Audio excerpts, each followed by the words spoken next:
on this type of question where you have the multiple texts, you want to read the prompt first. So this is the part you read first. And it's asking us, how would Singh and Roy respond to the research in text one? So the first thing you're going to want to do is find out, well, what is the research in text one? And just quickly reading that, the big idea is that we read without focusing on every word. So this researcher studied the history of the elections in Australia, where they require people to vote. He argues that requiring them to vote leads to an increase in voters who would otherwise not have the time or motivation to vote.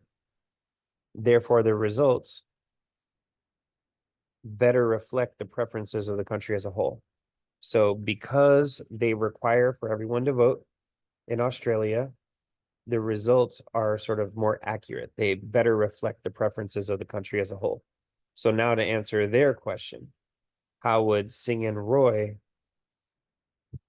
respond to that research? So what do they say? They say governments function better when more people vote. However, forcing people to vote may have negative consequences.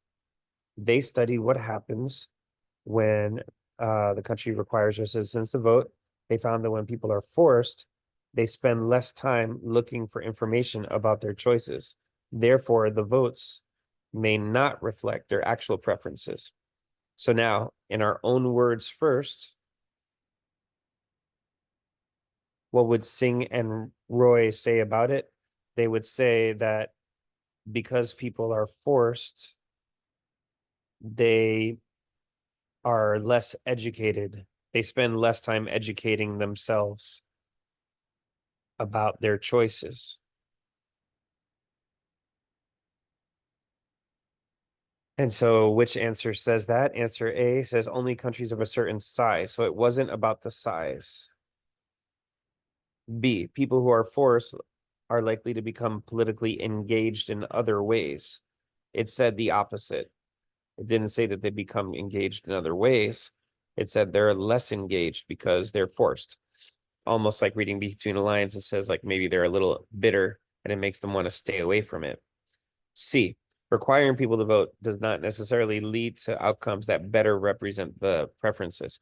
That's perfect because it's saying that it actually creates the opposite effect. And specifically, text 2 said it creates the opposite effect because they're spending less time looking for their information.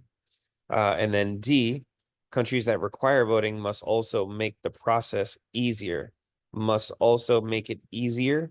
That's nowhere near what we would have said in our own words reading text 2, because text 2 said, like we said before, when people are forced to vote, they spend less time looking for information. So it has nothing to do with the ease of the process of voting. And the answer here is C.